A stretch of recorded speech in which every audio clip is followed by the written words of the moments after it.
በትግራይ የታየው የወጣቶች ግፍ ዛሬም ቀጥሏል። ጳጳሱ ከሀገር የወጣውት ህይወቴን ለማትረፍ ነው ማለታቸው ሁሉንም አስገርሟል። ርዕሰ ሊቃውንት አባ ገብረ ኪዳንም ለተነሳባቸው ጥያቄ የሰጡት ምላሽ መነጋገሪያ ሆኗል። ጋዜጠኛውም ምንም ያጠፋው ጥፋት የለም የሚል ምላሽን ሰጥቷል። አርቲስት ሄለን በርሄ በዚህ መልኩ መዘመሯ ለምን ጥያቄ አስነሳባት? እነዚህና ሌሎች ወቅታዊና አስተማሪ ቪዲዮዎችን ይዘናል። ሰላም እንደምናላችሁ ውድ ኦርቶዶክሳውያን ኢትዮጵያና ኤርትራውያን ሁላችሁም እንዳላችሁበት የሰዓት አቆጣጠር እንደምናላችሁ ስለ ሁሉም ነገር እግዚአብሔር ይመስገን ይገባል። ዛሬም በወቅታዊና በአስተማሪ ቪዲዮዎች መጠናል። ይህንን ቪዲዮ ላይክ አድርጋችሁ ስለምትጀምሩት እጅግ በጣም እናመሰግናለን። ዛሬም ቪዲዮ 5000 ላይክ እንዲገባ በደንብ ላይክ አድርጉት። ባለፈው ቪዲዮአችን ላይ የሚያሸልም ኮሜንት እንደነበረ ይታወቃል። አብዛኛዎቻችሁ ኮሜንት አድርጋችኋል። ለጣ የወጣለት አካውንት ግን ይሄ ነው። ባለዚህ አካውንት የ500 ብር ካርድ ተሸላሚ ነህ። ታች በምትመለከተው የቴሌግራም እና የቲክቶክ አካውንቶቻችን ኮንታክት በማድረግ ሽልማትን መውሰድ ትችላለህ። ዛሬ የሚያሸልመው ኮሜንት ፍትህ ለትግራይ ወጣቶች የሚለው ኮሜንት ይሆናል። ሁላችሁም ኮሜንት አድርጉ። ይህንን ሰሞን በትግራይ ያየን ያለነው ነገር እጅግ በጣም የሚያሳዝን ነው። ቪዲዮአችንን በዚህ ነው የምንጀምረው። ከትግራይ ክልል እየተሰማ የሚገኘው መረጃ እጅግ አሳዛኝ ነው። የትግራይ ክልል እናቶች እባካችሁ ልጆቻችንን ተውልን በማለት ልጆቻቸውን ከውትድርና ለመከላከል ሲጥሩ በቪዲዮ እየተመለከትን እንገኛለን።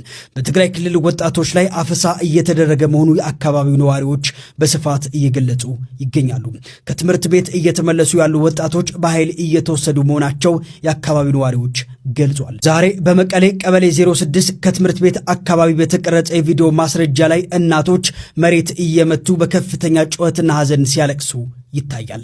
ስለሆነም የሚመለከተው የክልሉ አካልም ሆነ እንዲሁም ደግሞ የፌዴራል መንግስት ይህን ነገር በአስቸኳይ እንዲያስቆመው በርካቶች በትህትና እየጠየቁ ይገኛሉ። በጣም ያሳዝናል። ይህንን ሰሞን በትግራይ ወጣቶች ላይ የሆነ ያለው ነገር ይህንን ነው የሚመስለው። በጣም ብዙ ቪዲዮዎች ወጣውም እያየን እንገኛለን። ሳይፈልጉ ታፍሰው በባስ ሲወሰዱ ወደ ጦርነት ሲገቡ፣ እንዲሁም በጣም ብዙ በትግራይ የሚገኙ ወጣቶች ቲክቶክ ፖስት ላይ እኛ ወደ ጦርነት እየገባን ያለነው ሳንፈልግ ነው፣ የኢትዮጵያ መከላከያ ሰራዊት በዛ በጦርነት ላይ ካገኘኝ ሳልፈልግ ነው ተገድጄ ነው እንጂ እኔ ፈልጌ አይደለም ወደ ጦርነት የገባሁት የሚሉ ፖስቶችንም ፖስት ያደርጉ እያየናቸው እንገኛለን። እጅግ በጣም በሚያሳዝን ሁኔታ ህፃናት ሁሉ ታፍሰው ከትምህርት ቤት ወጥተው በባስ ሲጫኑ አይተናል። ይህንን ሰሞን በጣም ብዙ ቪዲዮዎች በትግራይ ወገኖቻችን ላይ የሆነ ያለው ነገር እያየነው ነበር። እስቲ ቪዲዮውን አንዴ ላሳያችሁ።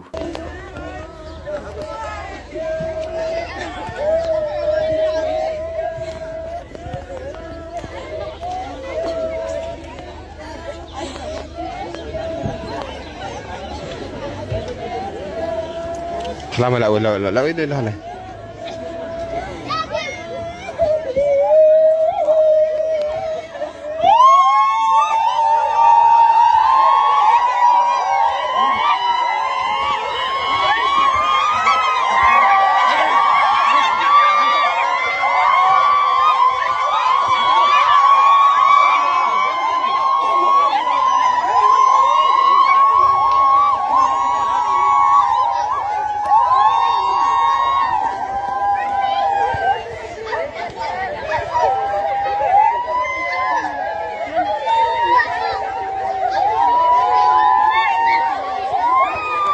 በዚህ መልኩ እንግዲህ ህፃናቱ ልጅነታቸውን ሳይጨርሱ የታፈሱ ወደ ባስ ወደ ጦርነት እየሄዱ ነው እያየናቸው የምንገኘው። እነዚህ ሰዎች ይቀረጹ እንጂ በአማራም ክልል በሌሎችም ሀገራት እንዲህ አይነት ሁኔታዎች እንዳሉ በጣም ብዙ መረጃዎችም ሲወጡ እያየን እንገኛለን። አሁንም በትግራይ ይፋዊ በሆነ መልኩ በዚህ መልኩ በቪዲዮ እናቶች ተሰብስበው እያለቀሱ ወጣቶችም እየተጫኑ ነው እያየን የምንገኘው። በሀገራችን እየሆነ ያለው ነገር ሁሉ የሚሞተው የሚፈናቀለው እየተጎዳ ያለው ኦርቶዶክሳዊው ነው። ቤተክርስቲያንም በዚህ መልኩ መከራ ላይ እንደገባች እያየነው እንገኛለን። እግዚአብሔር ለሀገራችን ሰላም ያምጣልን እንላለን። አሁንም በትግራይ እያየን ያለነው ነገር ግን በጣም አሰቃቂ፣ ወጣቱም በማይፈልገው መልኩ ወደ እንዲህ አይነት ነገር እንዲገባ የተደረገ እንደሆነ ራሳቸውም የትግራይ ወጣቶች መልእክታቸውን ያስተላለፉ ይገኛሉ። ሁላችንም ኢትዮጵያንም ድምፅ እንድንሆናቸው በዚሁ መልእክታቸውን ያስተላለፉ ይገኛሉ። በጣም ያሳዝናል። በዚህ ቪዲዮ ላይ እናንተም ያላችሁን አስተያየት ኮሜንት አድርጉ። እንዲህ አይነት አፈሳዎች ይፋዊ በሆነ መልኩ በትግራይ እንይ እንጂ በአማራ ክልልም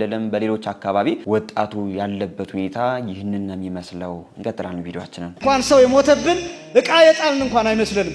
እንደገና ስለ ጦርነቶች እናወራለን። አሁንም 7 ልጆች ለቀበሩ እናቶች ኃላፊነት አንወስድ። 7 ልጆች 7 ወንዶች ልጆች ለቀበሩ እናቶች፣ አሁንም ወገባቸው ላይ ገመድ ያሰሩ እናቶች፣ ሰንሰለት ያሰሩ እናቶች፣ አሁንም 7 ፎቶ የወንድ ልጆቻቸውን ፎቶ ሰብስበው በየተራ እያዩ የሚያለቅሱ እናቶች ማንም እነሱን የሚያጽናናቸው የለም። ማንም ይደርስላቸው የለም። ለዚህ እንኳን አናፍረን። አያችሁ እንደ ማህበረሰብ ከኢየሩሳሌም የወረድንበት፣ ከከፍታችን የወረድንበት፣ ከኢትዮጵያዊነት የወረድንበት፣ ከመንፈሳዊነት የወረድንበት ደግሞ አለማፈራችን አያችሁ መገፈፋችን፣ ከዚያ መደብደባችን፣ ከዛ መንገድ ላይ የተጣልን መሆናችን፣ አክቲቪስት ሆነን የገደልናቸው፣ እየጻፍን የገደልናቸው፣ ጦር ሜዳ ድረስ ሂደን እንዲህ ቢሆን እንዲያ ቢሆን ብለን የገደልናቸው፣ ጦርነቱን ደግፈን የገደልናቸው፣ በሐሳብ የታባቱ ሰራለት እንዲህ በለው እያልን የገደልናቸው እንደ ህዝብ የሰራናቸው ኃጢአቶች አሉ። ልክ አሁን ጦርነቱ ላይ ሲሆን እንደ ህዝብ ወጥተን ኃጢአቱን ሰርተን ግን ጦርነቱ ካለቀ በኋላ እነዚያ ሰዎች ፖለቲከኞቹ ሲታረቁ እኛ ግን እስካሁን ድረስ እርቅ አላደረግንም፣ ሳል ገባንበት። መሆን የነበረበት እንደሆነ ታውቃላችሁ። እንደ ህዝብ ተሰብስበን አፍረን በአደባባይ የይቅርታ ቀን የንስሐ ቀን አውጀን ደረታችንን እየደቃን እግዚአብሔር እንዲምረን ጦማችንን መዋል ሁሉ ነበረብን፣ ቢያንስ ለአንድ ቀን። ግን ያን አላደረግንም። ይሄ ብቻም አይደለም፣ ዕቃ የጠፋብን እንኳን አንመስልም። ዕቃ እንኳን ሰው የሞተብን ዕቃ የጣልን እንኳን አይመስለንም። እንደገና ስለ ጦርነቶች እናወራለን። አሁንም 7 ልጆች ለቀበሩ እናቶች ኃላፊነት አንወስድም። እውነት ነው መምህራችን። በሀገራችን እያሳለፍን ያለው ነገር እንግዲህ ይህንን ነው የሚመስለው። ለሀገራችን እግዚአብሔር ደጉን ዘመን ያምጣልን ነው የምንለው። በትግራይም ሰው ሞተ፣ በአማራ ክልልም ሰው ሞተ፣ በኦሮሚያም ክልል ሰው ሞተ። እየሞተ ያለው ማንም አይደለም ኦርቶዶክሳዊ ነው። በዚህ መልኩ እያለቀ እየተጨረሰ የሚገኘውና እግዚአብሔር በቃችሁ ይበለን። መምህራችን ቃለ ሕይወት ያሰማልን። ወደ ቀጣይ ቪዲዮአችን ደግሞ ስንሄድ አርቲስት ሄለን በርሄ በዘመረችው ዝማሬ አንዳንድ ሰዎች እንዴት የሚል ጥያቄን እያነሱ ይገኛሉና ቪዲዮን አንዴ ላሳያችሁ።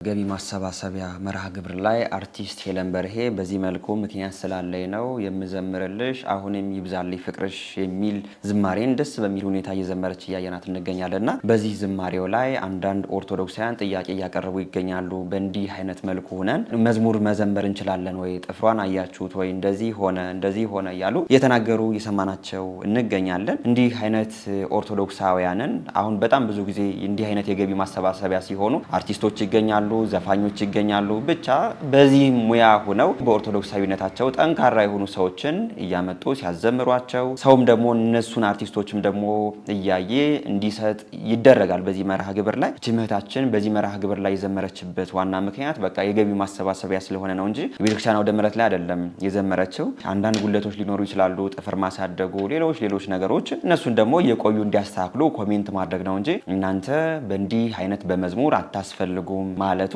ልክ ነው ብዬም አላስብም። ለምን ሁላችንም በኃጢአት ሁላችንም በክፋት ሁላችንም በማይሆን ግብር የተያዝን እንደሆነ ይታወቃል። ደግሞ እንዲህ አይነት እህት ወንድሞቻችን በዚህ መልኩ በእንዲህ አይነት በዘፈኑም ዓለም ቢሆኑ እንዲህ አይነት የቤተክርስቲያን አገልግሎት ደግሞ ሲኖር እንደው አውደ ምሕረት ላይ አይሁን እንጂ ቆመው መዘመራቸው እኔ ክፋት ነው ብዬም አላስብም። አበረታተናቸው ከዘፈኑ ዓለም ወጥተው እግዚአብሔርን በመዝሙር እንዲያገለግሉት ግፊት ልናደርግላቸው ይገባል እንጂ ዛሬ ዘመሩ ብለን በዚህ መልኩ ትችት አቅርበንላቸው የሚርቁ ባናረጋቸው መልካም ነው እላለሁ። እነዚህን ኦርቶዶክሳውያን ዝም ብለው ሄደው ፕሮቴስታንት አዳራሽ ላይ ብናያቸው በዚህ መልኩ ያልሆነ ዘፈን ሲዘፍኑ ብናያቸው ሁላችንም ወቀሳ ነው። እንዴት ኦርቶዶክሳዊ ሆነው እንዴት እንደዚህ ያደረጉ በጣም ብዙ ትችቶች እናቀርባለን። እንደው ደግሞ ሲመጡ እንዲህ አይነት ትችቶችን ከመስጠት እንዲያስተካክሉ ደስ የሚሉ ኮሜንቶችን እንዲበረቱ ደስ የሚሉ አስተያየቶችን መስጠት መልካም ነው እላለሁ። በዚህ ቪዲዮ ላይ እናንተም ያላችሁን አስተያየት ኮሜንት አድርጉ። እህታችን ሄለን በርሄ በቤተክርስቲያን አውደ ምሕረት ላይ መድረክ ላይ ቆማ አይደለም እየዘመረች ያለችው። በዚህ መልኩ በኦንላይን ገቢ ማሰባሰቢያ ወቅት እድል ተሰጧት ነው እየዘመረች ያለችውና እህታችን ዝማሬ መላእክት ያሰማልን። እግዚአብሔር ረድቶሽም እርሱን በዝማሬ የምታገለግይበትን ጊዜ ያምጣልሽ እንላለን። በዚህ ቪዲዮ ላይ ያላችሁን አስተያየት ኮሜንት አድርጉ። ወደ ቀጣይ ቪዲዮአችን ደግሞ ስንሄድ ከዚህም ጋር ተያይዞ ይህንን ሰሞን በራሄል ጌቱ ጉዳይ መናፍቅ ሆነች፣ ወደ ጴንጤ ሄደች እየተባለች በጣም ብዙ ሶሻል ሚዲያ ላይ መነጋገሪያ ሁና ነበር። ትናንት ሰይፉ ሾው ላይ ቀርባ ደግሞ በዚህ መልኩ መልእክቷን እያስተላለፈች ነበር። የእሷንም መልእክት አንዴ ላሰማችሁ። የህይወት ፍልስፍናሽ ምንድን ነው? ማለት ስለ ህይወት አንድ ነገር ማለት ካለብኝ ምክር ይሁን ምስክርነት እርግጠኛ አይደለሁም። ለቃሉ ግን እንዳልኩክ በጣም እኔ በብዙ የህይወቱ ጣውረድ ውስጥ አልፌ ነው እዚህ የደረስኩትና በተለይ ደግሞ እንደኔ ያለ እናት ያለ አባት አድገው አይደል ኑሯቸውን ህይወታቸውን አሸንፈው እዚህ ለደረሱ ልጆች በቃ እንደው ለአንድ ሰው እንኳን ቢደርስልኝ ብዬ ማስበው አይዟችሁ ማንም የለኝም በተለይ የሚያግዘኝ ሰው የለም እናት የለኝም አባት የለኝም ዘመድ የለኝም ብለው የሚያስቡ ካሉ አይዟችሁ መድኃኒዓለም አባት ይሆናችኋል ድንግል ማርያም ደግሞ እናት ትሆናችኋለች አይዟችሁ ነገር የሚያስተካክል እግዚአብሔር አለ በርቱልኝ ጠንክሩልኝ ማለት ነው የምፈልገው። ይህንን ሰሞን አርቲስት ራሄል ጌቱ በሰይፉ ሾው ላይ ቀርባ ያሰለፈችው የህይወቱ ጣውረድ ምን እንደሆነ ያለ እናትና ያለ አባት እንዳደገች እግዚአብሔር አባቱ ነዋት እመቤታችን ቅድስት ድንግል ማርያም እናቱና ረድታት ለዚህ እንዳበቃቻት እየተናገረች እየሰማናት እንገኛለን። ይህንን 2 ወር ራሄል ጌቱ ከኦርቶዶክስ ወጣ ወደ ፕሮቴስታንቱ ሄደች የሚሉ ዜናዎችን ስንሰማ እንደነበር ሁላችሁም እንግዲህ ሶሻል ሚዲያ ላይ አይታችኋል። ግን ደግሞ ይህ ነገር ሐሰት ነው። ለሁሉም ለሚነሳብኝ ጥያቄም ምላሽ መስጠትም አልፈልግም የሚል ምላሽን ሰጣለች ማለት ነው። ወደ ቀጣይ ቪዲዮአችን ደግሞ ስንሄድ ይህንን ሰሞን እጅግ በጣም የሚያስደስት ነገርን አይተናል። ርዕሰ ሊቃውንት አባ ገብረ ኪዳን በባህር ዳር በ30,000 ካሬ ላይ እጅግ በጣም ግዙፍ የሆነ ሆስፒታል ለማስገንባት መሰረተ ድንጋይ እንደጣሉ እያየን እንገኛለን። እጅግ በጣም የሚያስደስት ነገር ነው። ቤተክርስቲያናችን መስራት ካለባት ፕሮጀክት መካከል እንዲህ አይነት የሆስፒታል ፕሮጀክቶች ዋናዎች ነበሩ። ግን ደግሞ ቤተክርስቲያናችን ላይ እንዲህ አይነት ፕሮጀክቶች እየተሰራባቸው አይደለም። በርዕሰ ሊቃውንት አባ ገብረ ኪዳን ግን እጅግ በጣም በሚያስደስት ሁኔታ ቆርጠው ወደ ስራ እንደገቡም እርሳቸው መልእክታቸውን ያስተላልፉ ይገኛሉ። ርዕሰ ሊቃውንት አባ ገብረ ኪዳን ይህንን በተናገሩበት ወቅት ደግሞ አንዳንድ ሰዎች ቤተክርስቲያን ጸበል ነው እንጂ ሆስፒታል ምን ያደርግላታል የሚሉ እጅግ በጣም የሚያሳዝን ጥያቄን ሲጠይቁ እያየን እንገኛለን። ግን ቢሆንም ርዕሰ ሊቃውንት አባ ገብረ ኪዳን ለእንዲህ አይነት ሰዎችም ምላሻቸውን ሰጥተዋል። እስኪ አንዴ ቪዲዮአቸውን አይተን እንመለስ። አንዳንድ ሰዎች እንዴት ቤተክርስቲያን በጸበል መፈወስ ሲገባት ይህን ጥያቄ አስረግጬ መመለስ ስላለብኝ ነው ለምእመናን መፈወስ ሲገባ ለምንድን ነው ህክምና የምታቋቁሙ? ይህ ከቤተ ክርስቲያን ያርቃል የሚሉ ስላሉ ነው። ለምሳሌ ምእመናን ልንገራችሁ። እግዚአብሔር ብርሃናችን ነው። ፀሐይ አያስፈልገንምን? ክርስቶስ የህይወት እንጀራችን ነው። እንጀራ መብላት አያስፈልገንምን? ክርስቶስ የህይወት መጠጣችን ነው። ውሃ መጠጣት አያስፈልገንምን? እግዚአብሔር ጠባቂያችን ነው። ለቤታችን በር መግጠም አያስፈልገንምን? በፍጹም አይደለም። እግዚአብሔርም ብርሃናችን ነው። በፍጥረት አድሮ ይመግበናል። ይሄ ፀሐይ የእግዚአብሔር ነው። በፀሐይ በኩል የሚያበራው እግዚአብሔር ነው። በውሃው በኩል የሚያረካን እግዚአብሔር ነው። በምግብ የሚያጠነክረን እግዚአብሔር ነው። በነፋስ እንድንተነፍስና እንድንኖር የሚያደርገን እግዚአብሔር ነው። በህክምናም የሚፈውስ እግዚአብሔር ነው። ምላሹ እንግዲህ ይህ ነው። ርዕሰ ሊቃውንት አባ ገብረ ኪዳን ሰምፔር ጠቅላላ ሆስፒታል ብለው በጉባኤ ቤታቸው ስም በጣም ትልቅ ፕሮጀክት እንደጀመሩ እያየናቸው እንገኛለን። አባቶቻችንም እንዲሰሩ የምንፈልገው እንዲህ አይነት ፕሮጀክትን ነበር። ርዕሰ ሊቃውንት አባ ገብረ ኪዳን ደግሞ የሁላችንም የኦርቶዶክሳውያን ምኞት እንዳሳኩት በዚሁ እያየን እንገኛለን። እንዲህ አይነት ፕሮጀክቶች የፋብሪካ ፕሮጀክቶች ወደ ግብፃውያን ገዳማት ወደ ግብፃውያን አባቶች ላይ እጅግ በጣም በጉልህ ሲሰራ እናየዋለን። እኛው ኢትዮጵያ ላይ ደግሞ አሁን ገና እንግዲህ በርዕሰ ሊቃውንት አባ ገብረ ኪዳን ነው ይህ ፕሮጀክት የተጀመረውና ይህንን ፕሮጀክት ሁላችንም ልናግዛቸው ይገባል። የህክምና ሙያ ባለቤት የሆነችው ቤተክርስቲያን ናት። ቤተክርስቲያናችን ደግሞ በእንዲህ አይነት ፕሮጀክት ላይ ስራ እየሰራች እያየናት አይደለም። የርዕሰ ሊቃውንት አባ ገብረ ኪዳን ፕሮጀክት እንዲሳካ ሁላችንም ኦርቶዶክሳውያን በደንብ ርብርብ ልናደርግ ይገባል። ሃይማኖት አይዘምንም፣ በጊዜ ሂደትም አይሻሻልም። ሊቃውንት ግን ይዘምናሉ፣ ጊዜውን ይዋጃሉ። ከዘመነ ትውልድ ከሰጋር ዘመን ጋር አብረው ይሄዳሉ። በዘመን ሀዲድ በፍጥነት ተጉዘው ከማይዘምን እምነት በጥልቀት አቆራኝተው ትውልድን ያስተምራሉ። ቤተክርስቲያን እንኳን ሆስፒታል ምድር ላይ ያለ የተባለ መሰረተ ልማትን የመስራት አቅም አላት። የሊቃውንት ጥረት ሳይኖርባት የገንዘብ ችግር ሳይገጥማት የህክምና ጀማሪ ሆና ግን ሆስፒታል ሳትገነባ ለዘመናት ቆይታለች። በዘመነ ዘመን ውስጥ የዘመኑ ሊቃውንቶች እጥረት ምክንያት መነኮሳት የሚታከሙበት ሆስፒታል ሳይኖራቸው ቆይተዋል። አሁን ዘመኑን የዋጀ ወንጌል የሚያስተምሩት ሊቁ አባ ገብረ ኪዳን በባህር ዳር ከተማ የታመሙ የሚፈወሱበት የሰው ልጅ ከነፍሱ ድህነት ብቻ ሳይሆን ከስጋው መከራና ስቃይ ይፈወስ ዘንድ ዘላቂ የህክምና ተቋም የመገንባት ራዕይ ሰንቀው በባህር ዳር ከተማ ለሆስፒታል ግንባታ የሚሆን 30,000 ካሬ ሜትር ስፋት ያለው ሰፊ መሬት በጉባኤ ቤቱ ስም በይፋ ተረክበዋል። አባታችን የጀመሩት ፕሮጀክት ይህ ነው። ወንድማችን እንደነገረን ሃይማኖት አይዘምንም። መምህራን ግን በዚህ መልኩ እየዘመኑ ከእነርሱ የሚጠበቅባቸውን ነገር ደግሞ በዚህ መልኩ ሊሰሩ ይገባል ይገባል። ይህ ፕሮጀክት እንዲሳካ ሁላችንም ኦርቶዶክሳውያን ርብርብ ልናደርግ ይገባል እንላለን። እስኪ በዚህም ጉዳይ ያላችሁን አስተያየት ኮሜንት አድርጉ። ወደ ቀጣይ ቪዲዮአችን ደግሞ ስንሄድ እኚህ አባቲንን ሰሞን መነጋገሪያ ሆነዋል። ቪዲዮን አንዴ ላሳያችሁ። ብዙ ፈተና አለ። ኢየሱስን ተቀበሉ ይሉናል። እኛ ተቀበልነው ቆይተናል። እስጢፋኖስ አዲስ አበባ ታውቃላችሁ አይደል? ወደዛ ሲሄድ ሁለት ሰዎች አባባ አቤት አልኳቸው። ኢየሱስን ያውቁታል እንዲህ አሉ። እንዴ በ40 ቀን እኮ ተነስቻለሁ ክርስትና እኔ ዛሬ አይደለም የማውቀው አልኳቸው። በኋላ ተነጋገሩና ቁጭ ብለው ቀሩ። እዛ ደግሞ አንዱ መንገድ እዚሁ ያጋጥመኛል። እየወጣን እየጠበቀኝ ወደ ቄራ ነበር መሰራው በፊት። አሁን ምን አለኝ? ኢትዮጵያን እኮ ደሃ ያረጋት አለ። ኦርቶዶክስ ነው አለ። ምን አድርጎ አልኩት። ስራ እንዳይሰራ ህዝቡን ነገ ማርያም ናት ነገ ቄርቆስ ነው ምናምን እያሉ አለ። እንዴ ደግሞ እኮ እነሱ እኮ ያማልዱም አለ። እንዴ አንተ መጽሐፍ ቅዱስ ታውቃለህ አልኩት። አይ እኔ እኮ ባስተር ነኝ አለ። ባስተር ምን ማለት ነው አልኩት። መምህር ማለት ነው አለ። ታዲያ ማቴዎስ ምዕራፍ 10 ቁጥር 49 ላይ ምንድን ነው የሚለው አልኩት። ንገረኝ አልኩት። መማለድ እንዴት ያለ ነው አልኩት። ባዶ ውሃ እንኳን የጠጣ በእነሱ ቀን እምራለሁ ይላል አይደለም። እርፍ አላልኩት። ከዛ ወዲህ በቃ ጠየቀኝም አይመጣም። በጣም ያናድዱሃል አንዳንዴ እያወቁ ለማሳዛት። እኔ ይኸው መቼም እንደምታውቁ የፎቅ ጊዜ ነው። እኔ ለስጋዬ ብዬ ነፍሴን ሸጬ ይኸው ፎቅ ቢሰጡኝ ገደል ይግባዛ። እኔ ዘመዴ እግዚአብሔር እና ተመስገን ጤነኛ ነኝ እግዚአብሔር ይመስገን። የአባታችን ጠንካራ የሆነ እምነታቸው እጅግ በጣም ደስ ይላል። እድሜያቸውን ጨምሮ ጨማምሮ ይስጥልን። እስኪ ከዚህም ጋር ተያይዞ አንድ ቪዲዮ ላሳያችሁ። ይሄ ዲያቆን የአባቱን ሬሳ ቤት አስቀምጦ ቅዳሴ መቀደሱ የበርካቶችን ልብ ነክቷል። በወላይታ ሀገረ ስብከት ስር የሚገኘው የቅዱስ ቂርቆስና የቅድስት ኢየሉጣ ቤተክርስቲያን አገልጋይ የሆነው ዲያቆን ጥላሁን ተፈራም ወርሃዊው የቅዱስ ቂርቆስ መታሰቢያ በሚደረግበት ዕለት ሰሞንኛ ዲያቆን ነበረም። ታዲያ በዕለቱ ሌሊት ላይ በድንገተኛ ህመም አባቱ ያርፋል። ዲያቆን ጥላሁንም አባቱን ገንዞ ሬሳውን ቤት አስቀምጦ ከሌሊቱ 8 ሰዓት ተኩል ላይ የቅዱስ ቂርቆስ መታሰቢያ በዓል ሳያስተጓጉል ማህሌቱን በእንባ ነጠላውን እያጠበም መቀደሱ የበርካቶችን ልብ ነክቷል። ቅዳሴ መታጎል የለበትም። እግዚአብሔር ሰጠህ እግዚአብሔር ነሳ ያለው ይህ ዲያቆን በጣም የምወደው አባቴ ከሞተ የሚረዳኝ የለም፣ አባቴን በማጣቴ በጣም ከልብ የተጎዳው በማለት ሁኔታውን ገልጿል።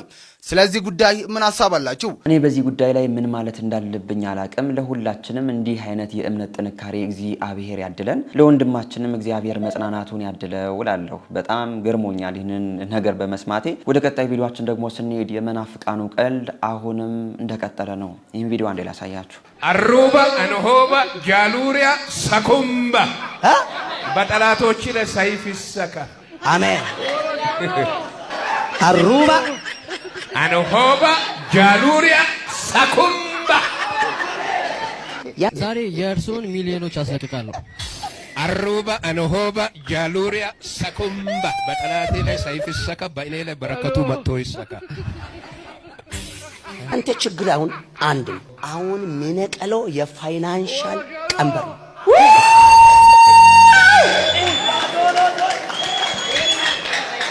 መንፈስ ቅዱስ እጅግ በጣም ሚሊዮን ብሮችን ያሳየኛል። እርሶ ጋር የሚፈልገውም አንዱም እሱ ነው። ለአገልግሎት ቅባቱን የምትፈልጉት ለሱ ነው።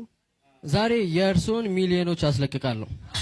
አሩባ አንሆባ ጃሉሪያ ሰኩምባ በጠላቴ ላይ ሰይፍ ይሰካ፣ በእኔ ላይ በረከቱ መጥቶ ይሰካ። ሁሉ ምስጥራቴ አይቴ የፋይናንሻል ምስጥራት ነው ግራ የገባው። ልክ ነው። ሁሉ ምስጥራት አይታል። መላክም ዘላለምንና ሕይወት የሚቆጣጠረውን የትንሣኤውን ንጉሥንም አይታል። ሁሉንም ዘንድሮ እንግዲህ የማይመጣብን ሰው የለም። እነ ሳኩምባ ደግሞ በዚህ መልኩ መጣዋል። የሆነ ጊዜ ላይ ሌላ ነብይ ነኝ ከሚል ሰው ላይ ሂዶ ጭንቃል ተናግሮ የፋይናንስ ቀንበር ተሰብሯል ተብሎ ነበር። እንደገና ደግሞ ይህንን ሰሞን ደግሞ ሌላ ነብይ ነኝ ከሚለው ሰው ጋር ሂዶ ጭንቃል ተናግሮ ሚሊዮን ብሮች ካንተ ላይ ይታዩኛል እየተባለ ሲጮህ ነው እየሰማን የምንገኘውና እጅግ በጣም ያሳዝናል። አይገርመኝም። ይሄ ሳኩምባ የሚለውም ሰው ነብይ ነኝ የሚለውም ሰው ምንም የሚገርም ነገር የለውም። እነሱ ቢዝነሳቸውን ነው እያሯሯጡ የሚገኙት። ግን እዛ ቁጭ ብሎ ኢየሱስ ክርስቶስን አመልካለሁ ብሎ የሚያጨበጭበው እልል የሚለው የሚስቀው ሰው ግን እንዴት ልቦና እንዳጣ በዚሁ እያየነው እንገኛለን። እግዚአብሔር ልቦና ይስጣቸው። እነ ሳኩምባ ግን ቢዝነሳቸውን በዚህ መልኩ ቀጥለዋል ለማለት ነው። እስኪ ከዚህም ጋር ተያይዞ ፓስተር ሶፎንያስ ይህንን ሰሞን ሚዲያው ላይ ያቀረበውም ሰው አለ። ቪዲዮውን አንዴ ላሳያችሁ። እናት አባት አለ አንተ አሉ የለም። እናትም አባት መሆን የሚችል ሰው የለም ምድር ላይ። እናትም አባትም መሆን አይቻልም፣ ልጅም መሆን አይቻልም። ሴት ለምሳሌ አርግዛ ትወልዳለች፣ ወንድ አርግዞ ይወልዳል። ማርገዝ የሚባል እውቀት ነው። አንተ ጋር እንዴት አላረገዘችም? መውለድም አይችልም ሰው። ተወልዶ ማያውቅም፣ ተረግዞ ማያውቅም፣ ምንም ተደርጎ ተከናውኖ አይታወቅም። ባይዘው ሴት አታረግዝም።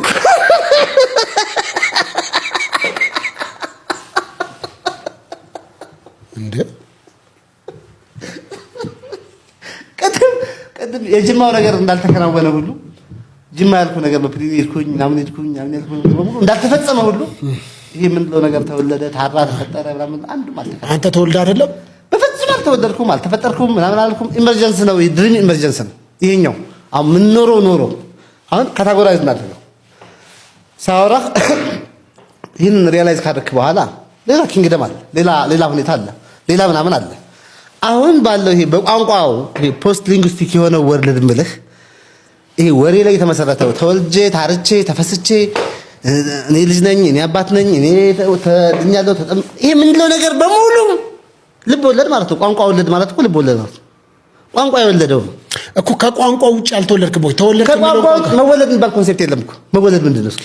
ይህንን ቪዲዮ እንግዲህ ወደ እናንተ በማምጣቴ እጅግ በጣም ይቅርታ። እነዚህ ሰዎች ግን ከየትኛው ማህበረሰብ ጋር እየኖሩ እንደሆነ እኔ እጅግ በጣም ግራ ገብቶኛል። ሶፎንያስ የመጀመሪያው አይደለም እንዲህ አይነት ሀሳብ ያላቸውን ሰዎች ሲያመጣ። አንድ ሰውም ደግሞ ቀርቦ እኔ ራቁቴን ነው መሄድ የምፈልገው እስከ ማለት ደረጃ ደርሶ እንደነበር ሁላችንም የምናስታውሰው ነገር ነው። እዚህ ላይ ሁለት ነገሮችን መረዳት አለብን። ሶፎንያስ ያቀረበው ለገቢው ነው፣ እጅግ በጣም መነጋገሪያ ለመሆን ግን ደግሞ ምንም አይነት እውቀት ሳይኖረን የፍልስፍና መጽሐፍትን ስናነብ መጨረሻችን ይህ እንደሚሆን ደግሞ ልጁ ለሁላችንም ማስተማሪያ ነው ብዬ አስባለሁ። ይህ ሰው እንግዲህ ጤነኛ ነው ብለን እንደው በጤነኝነት መደብ እንደማንመድበው ይታወቃል። ቤተሰቦቹም እንዴት ዝም እንዳሉት፣ እንዴት ወደ አእምሮ ህሙማን ሆስፒታሎች እንዳላስገቡት እኔም ገርሞኛል። ግን መጨረሻው ኦሾም ሆነ ሌሎች የፍልስፍና መጽሐፍ ካለ እውቀት ሲነበቡ መጨረሻቸው ግን ይህ አይነት የአእምሮ በሽታ እንደሚያመጡ ግን በደንብ ልናውቀው ይገባል። እግዚአብሔር ምህረቱን ያምጣለት ነው እንጂ ሌላ ነገር የምንለው ነገር የለንም። ወደ ቀጣይ ቪዲዮአችን ደግሞ ስንሄድ ይህንን ሰሞን እጅግ በጣም መነጋገሪያ የሆነው ጉዳይ የወንድማችን የእሸቱ ጉዳይ ነው። ገዳማያኑ በእሸቱ ላይ ያስተላለፉት መልእክት በሁላችንም ኦርቶዶክሳውያን ላይ ጥያቄን ፈጥሮ እንደነበር ይታወቃል። እንዴት ይህ ከአባት የሚጠበቅ ነው የሚሉ ሀሳቦች ሲነሱ ነበር። በዚህም ጉዳይ ተጠያቂ የሆነው የእግረኛው ሚዲያ ባለቤት ተክለ ሃይማኖት እንደነበር ይታወቃል። ተክለ ሃይማኖት ከአዲስ አበባ ተነስቶ ወደ ገዳሙ ሂዶ ያንን ቀርጾ እንዳስተላለፈው ሁላችንም እናስታውሳለን። ግን ደግሞ በዚህ ጉዳይ ላይ ሁላችን በመንጫጫታችን ጋዜጠኛ ተክለ ሃይማኖት ምላሹንም እየሰጠ እየሰማነው እንገኛለን። ሲ ቪዲዮን አንዴ ላሳያችሁ። ለምን ወደ እንዳልሻ ሄድክ? በይቅርታ የተዘጋውን አንተ ጋር ወስዶ አባቶች ቀረቡ። ያ የሰራኸው ቪዲዮ የዚህን ዓለም ድራማ የሚመስል ምናምን ብለው ሂስ ሰጡ። እሱ ደግሞ ያን ወሰደና አዎ ፕሮግራሙ ይደምቅ ያብረቀርቅልኝ ይሆን ብዬ ተወሰነ ነገር ጨምሬያለሁ፣ ይሄ ስህተት ነው ብሎ ይቅርታ ጠየቀ። እናም ፋይል በተዘጋ ፋይል ላይ አቧራውን እንደገና አራግፈህ ቀሰቀስክ ነገር ነው የሰው። እዚህ ጋር ደግሞ አንድ ግልጽ ላድርግ፣ እንደዛ አይደለም። በይቅርታም ጉዳዩ አልተዘጋም። እንዲያውም እኔ ጋር የመጡት የአብረንታንታ አባቶች ኮሜዲያን እሸቱ ቢሮ ሂደው ልንመርቅህ ነው የመጣ ነው ብለው እሱም ይቅርታ ተጠይቆ በዛ በኩል ማለቁ ለዳንሻ ዋልድባ አባቶች የህመሙ ህመም ይሄኛው ቪዲዮ ነው። ታምኛለሽ? ይሄን አስረዳኝ እስኪ። በጣም አሪፍ። ዋልድባ 3 ነው ብዬሻለሁ። አብረንታንት፣ እንዳልሻህና ሰቋር ትልልቅ ገዳሞች ናቸው ብዬሻለሁ። ዋልድባ የሴት ገዳም አለ ተብሎ ተሰራብን የሚሉት እነማን ናቸው? እንዳልሻዎች ናቸው። አይ ልክ አይደለም ዋልድባን በተመለከተ የሰራው ቪዲዮ ብለው አስተያየት የሰጡት እነማን ናቸው? አብረንታንት ናቸው። ይሄ በሌላ አማርኛ ምን ማለት ነው? ኡራኤል ካሳንቺስ ያለው ኡራኤል ቤተክርስቲያን የሆነ ጣራው አፍሶ ወይ የሆነ ነገር ደግሞ ተቃጥሎ የካ ሚካኤል ቤተክርስቲያንማ የጋራ ነው በሚል አስተያየት ቢሰጥ አብረን ከጎናችሁ ነን፣ ይሄን ጉዳይ ያቃጠለውም ሰው ካለ በህግ መፋረድ አለብን የሚል አስተያየት የካ ሚካኤል ሰጠን በል። ነገር ግን ኡራኤል ቤተክርስቲያን ተቃጥሎ የካ ሚካኤል አብረናችሁ ነን ብሎ አስተያየት ሲሰጥ ኡራኤል ሰጠ ብለሽ ነው መግለጫውን የምታነቢው? ማን ሰጠ ብለሽ ነው? የካ ሚካኤል ነው። የካ ሚካኤል ደግሞ ምን ያገባሃል ልትዩ ትችያለሽ? አቺ ቤተክርስቲያን ስለሆነ። ስለዚህ አብረንታንትና እንዳልሻ ማለት ራሱ ኡራኤል ቤተክርስቲያንና የካ ሚካኤል ቤተክርስቲያን እንደማለት የተለያዩ ናቸው። ስለዚህ ዋና ተጎጅነን ባዮች ማን ናቸው? እንዳልሻዎች ናቸው። እንዳልሻዎችን ጠቅሶ እንዳልሻዎች አባቶችን አምጥቶ ነው እንደ ይቅርታ ጠየቀ የተባለው። አብረንታንት አባቶች ናቸው። ለምን እነሱ አልመጡም? እንዳልሻዎች ለምን አልመጡም? እንዳልሻዎችማ የሴቶችን ቪዲዮ ራሱ እሸቱ እዛው ዳልሻ ሂዶ ሲቀርጽ ይገናኛሉ። ይሄንም ራሱ እሸቱም በራሱ ቪዲዮ ስለነገረን ነው።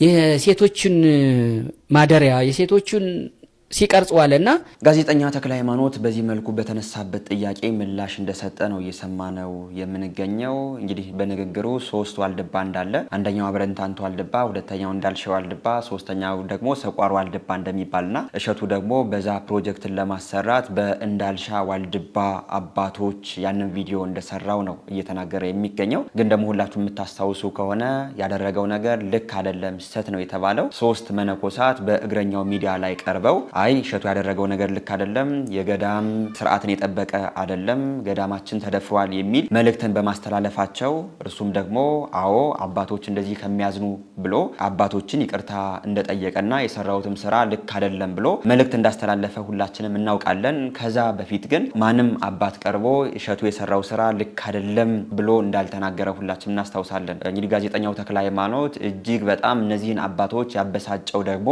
የአብረንታንት አባቶች በእሸቱ ስቱዲዮ ላይ ሄደው ለእሸቱ ይቅርታ ማድረጋቸውን አልወደዱትም የሚል ሐሳብን ነው ሲያነሳ የነበረውና እኔ አሁንም ቢሆን ቅሬታ ያለኝ እዚህ ላይ ነው። እነዚህ የእንዳልሻ አባቶች ስምምነት ያደረጉት ከኮሜዲያን እሸቱ ጋር ነው። ኮሜዲያን እሸቱ ደግሞ ጥፋት ካለበት በዚህ በይቅርታውም እንዲህ አይነት ነገር መስራት የለብህም ይህንን ነገር አስተካክለው ብለው ወደ እርሱ መልእክት መላክ አለባቸው እንጂ እንዲህ አይነት ሶስተኛ ወገንን እያስገቡ በአባቶች ላይ ያለንን እምነት ባይቀንሱት መልካም ነበር። ስህተቱም እርሱም ነበር።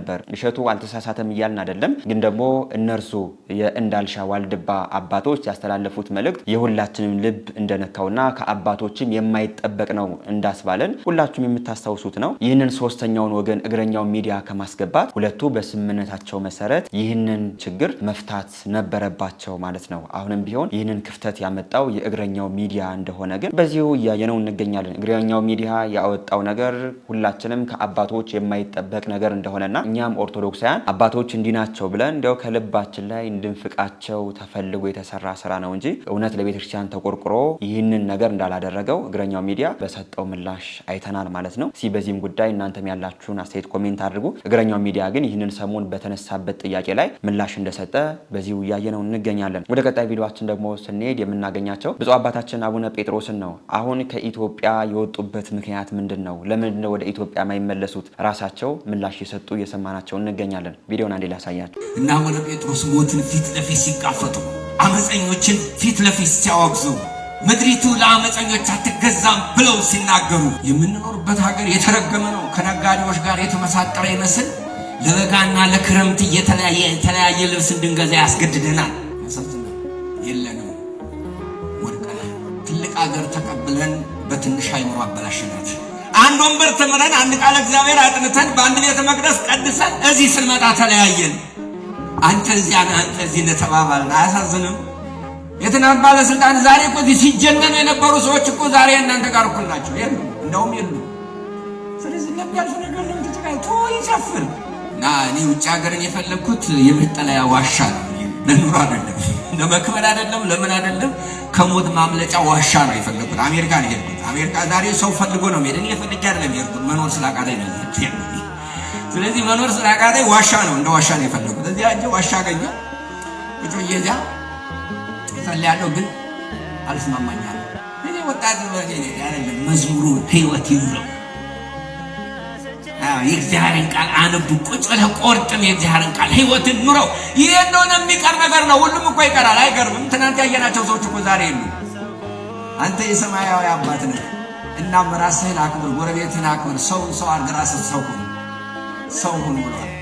ስለዚህ ህይወትን፣ ክርስትናን፣ ኦርቶዶክስን በዚህ ምድር ኑረው። 2 ሰዓት ቁጭ ቁመህ 2 ሰዓት ተኩል ቤተክርስቲያን ቁመህ ቁርባን ሳቆርብ እየወጣ ኦርቶዶክስ ነው የምትል ነው አይደለም። እንደዚህ አይነት ኦርቶዶክስ ቤተ መቅደሱ ሞልቶ አምስቱ ብቻ ቆርበው የሚወጡበት እንደዚህ አይነት ኦርቶዶክስ የለም። ኦርቶዶክስ የቅዱስ ቁርባን ጉባኤ ነው። አቡነ ጴጥሮስ ከሀገር የወጣሁት መኖር ስላቃተኝ እንዳልሞት ነው ማለታቸው ይህንን ሰሞን እጅግ በጣም ሁሉንም አሳዝነዋል። አቡነ ጴጥሮስ አሁንም ያሉበት ሁኔታ እንዳልተመቻቸውም በዚሁ እየተናገሩ ይገኛሉ። አሁን የሀገራችን ያለው ሁኔታ አባቶች በዚህ መልኩ የተሰደዱበት፣ ኦርቶዶክሳውያን የተገደሉበት፣ ኦርቶዶክሳውያን ከኖሩበት ካደጉበት ቀይ የተፈናቀሉበት እንደሆነ እያየነው እንገኛለን። እግዚአብሔር ደጉን ዘመን ያምጣልን ነው የምንለው። እስኪ በዚህም ጉዳይ እናንተም ያላችሁን አስተያየት ኮሜንት አድርጉ። ሰሞኑን አንድ ነገር አይቻለሁኝ እንደውም መምህርን ሳይኖት እዚያ ላይ ምንድነው ለማንጾት አለውን የሚል በቃ ተግባብተናል። ከተግባባን ዝርዝር አያስፈልግም። ይህ አሁን ሌላ መነጋገሪያ ነው፣ ሌላ አጀንዳ ነው። ሲፈልግ አሁን መነኩሴና ቄስ የሚል መጥቷል። ሲፈልግ ምንና ምን መጥቷል። ምን አለበት? ሁሉን በስርዓት መስራት አንችልም? ቤታችን ውስጥ ስህተቶች አልታዩም ልል አልችልም። ስህተቶች አልተፈጠሩም ልል አልችልም። ግን እነዚያን ስህተቶች በስህተት ነው የምናርማቸው በትምህርት። መምህራን እኮ አስተማሪዎች እንጂ አደባዳቢዎች አይደሉም። መምህራን እኮ የራቀውን የሚያቀርቡ እንጂ ጨርሶ የቀረበውን የሚያርቅ እምነት አልባ እንዲሆን የሚጋብዙም አይደሉም። መምህራን እኮ ሙሉ በሙሉ ሊሆን የሚገባውን መልካም አርአያና ምሳሌ ሆነው የሚያስተካክሉ ናቸው። ስለዚህ ባላስፈላጊ የሚዲያ እርብርብ የተጠመድንም ሰዎች ለቤተ ክርስቲያኒቱ እንድናዝንላት አደራላለሁ። አሁን መወጋገዝ የቤት ስራ ይሰጡናል። ከብትረኛ ሆናችሁ የምታውቋላችሁ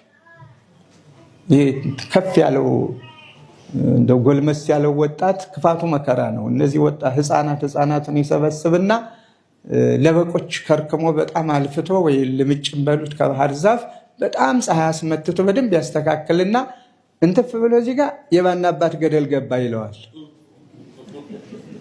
ሁለቱን አቅርቦ ከዚያ መጀመሪያ ይህንን መንካት ነው አይደለ? ከዚያ ያንን ለበቅ ይዞ በቃ ማለት ነው ያንኛውን ማጣፋት። አሁን እንደዚህ ነው እያደባደቡን ያሉት።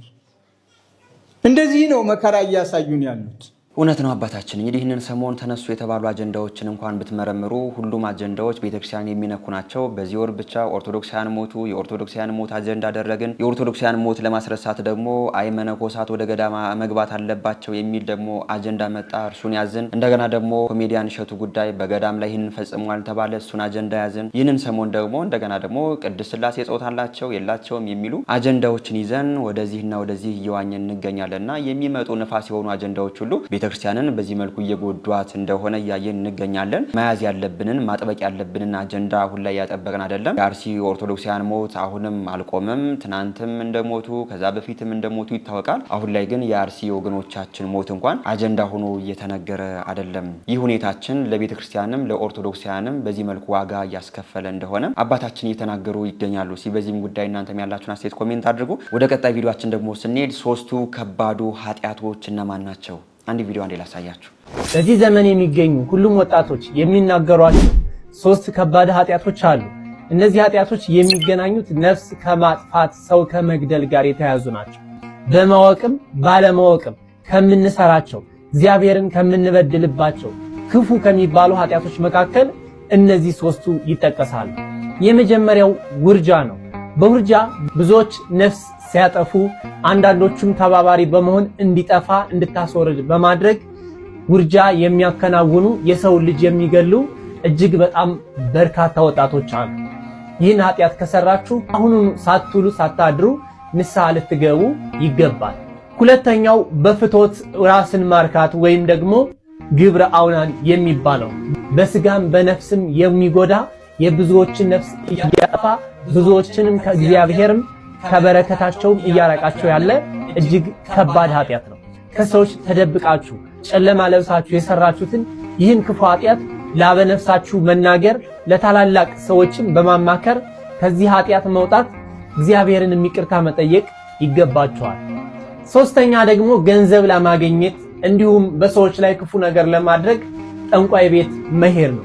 ይህም በፍጹም እግዚአብሔርን እንደመበደል ካንተ ሌላ የሚያውቅ የተሻለ አምላክ አለ፣ የኔ ህይወት የሚስተካከለው በዚህ ነው ብሎ መስዋዕት አቅርቦ ገንዘብ ከፍሎ በጠንቋይ ቤት የሚያስጠነቁሉ እጅግ ብዙዎች ናቸው። የብዙዎችን ሕይወት የሚያበላሹ እግዚአብሔርንም የሚበድሉ በረከታቸውን የሚያጡ እጅግ በጣም በርካታ ወጣቶች አሉ። እነዚህን 3 ኃጢያቶች ከሰራችሁ ሳትውሉ ሳታድሩ ንስሐ መግባት፣ ሰይጣንንም ማሳፈር፣ አምላካችሁንም አልቅሳችሁ አንብታችሁ ይቅርታ መጠየቅና በጸጋ በበረከት መጎበኘት ይገባቸዋል። እግዚአብሔር አምላክ የምናስተውልበትን ልቦና ይስጠን።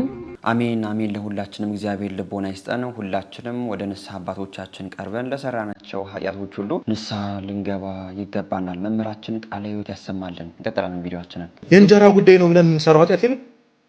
ምን ላድርግሽ እግዚአብሔር ይረዳኛል እኮ ምናምን የሚሉ ሰዎች አጠቁ። ተው ይሄ ስራ ኃጢአት ነው ሲባሉ የምን ጉዳይ ነው? የምን ጉዳይ ነው? እንጀራችን እኮ ክርስቶስ ነው። ስለሰራን የበላን ይመስለናል እኮ እኛ ወተን ስለገባን ይመስላችኋል? እውነት የቤት ኪራይ የምንከፍለው እኛ ይመስላችኋል? ምን በለው ምን ጠጣው እኛ በእኛ ስራ ይመስላችኋል? አይደለም።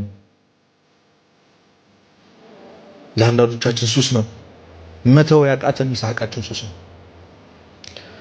ሌሎቹ ደግሞ ቢዚ ነኝ ይላሉ፣ ጊዜ ነው። ስለዚህ የትኛው ላይ ነው ያለሁት? የመጀመሪያው ነገር ሰው ችግሩን ካወቀ የችግሩን የሆነ ግማሽ % ፈቷል። ስለዚህ ምንድነው እየፈተነኝ? አንድ ኃጢአት ከእግዚአብሔር እንድርቅ ለእግዚአብሔር እንዳለው ቁጭ ብሎ ማሰብ። ለምንድን ነው እንዲህ እየሆንኩ ያለሁት? የሚበጀኝ የቱ ነው? እኛ ስራ ሲመጣ ምን ሲመጣ እኮ ቀድመን ቼክ የምናደርገው ምንድን ነው? ደሞዝ ነው አይደል? ነው አይደለም? አዎ፣ ይሄ ጥሩ ደሞዝ ያለው የሌለው ማን ያለ ነው ቼክ ምናምን። እግዚአብሔር የሚወደው የማይወደው የሚባል ነገር የለም። እግዚአብሔር ደስ ይለው ይሆን የለም እና እግዚአብሔር በሚፈቅደው እሱ በሚወደው መንገድ እየሄድኩኝ ነው ወይ የሚለው ጥያቄ ራስን ነው። ካወቅን ከለየን በኋላ ድካማችንን አውቀን በጸሎት እግዚአብሔርን መለመን። ጸሎት ሲባል ብዙዎቻችን ቆመን ውዳሴ ማርያም ማድረሱን መዝሙረ ዳዊት መድገሙን ምናምን ይመስላል። ስፔሲፊክሊ ስለዛ ስለምንቸገርበት ኃጢአት ዘወትር እግዚአብሔር መጠየቅ። መምህራችን ቃለ ሕይወት ያሰማልን። እጅግ በጣም ደስ የሚል ትምህርትና ያስተማሩን የዛሬ ቪዲዮዎቻችን እነዚህን ይመስሉ ነበር። ወቅታዊና አስተማሪ እንደነበሩ አልጠራጠርም። ግን በንግግር ያጠፋሁት ነገር ካለኝ ኮሜንት አድርጉኝ። ሁሌም ቢሆን ለማስተካከል ዝግጁ ነኝ። በዚህ ወቅታዊና አስተማሪ ቻናልም ድርጅቶቻችሁን ማስተዋወቅ የምትፈልጉ ሰዎች ታች በምትመለከቱ ስልክ ቁጥር ኮንታክት ልታደርጉን ትችላላችሁ። ይህን ቪዲዮ ላይክ አድርጋችሁ ያልጀመራችሁ ይህንን ሰሞን ቪዲዮአችን በደንብ ወደ እናንተ የደረሰ አይደለም፣ በደንብ ላይክ አድርጉት። ለቻናሉም አዲስ የሆናችሁ ሰዎች እኔ ተመስገን ነኝ። ቻናሉን ሰብስክራይብ በማድረግ ቤተሰብ ሁኑ። ሌሎች ወቅታዊና አስተማሪ ቪዲዮዎች እስከምንገናኝ እኔንም እናንተንም ቸር ያቆየን። አቷል ጎሎበታል ብለህ ሳትንቀኝ ለዚህ ያደረስከኝ ጌታዬ እኔ ማን ነኝ? ይሞላል አይቀርም ባንተ ሸለቆዬ ጠብቃለሁና ቀንህን ጌታዬ። ሐዘን ጽልመት ክፉ ዘመን ቢገጥመኝም እንኳን ያልፋል ሁሉም ታሪክ ሆኖ በፊት ሲለካ ማን አፈረ ማን ጎደለ አንተን የጠበቀ ጸና ልቤ በእግዚአብሔር ይህን እያወቀ አቷል ጎሎበታል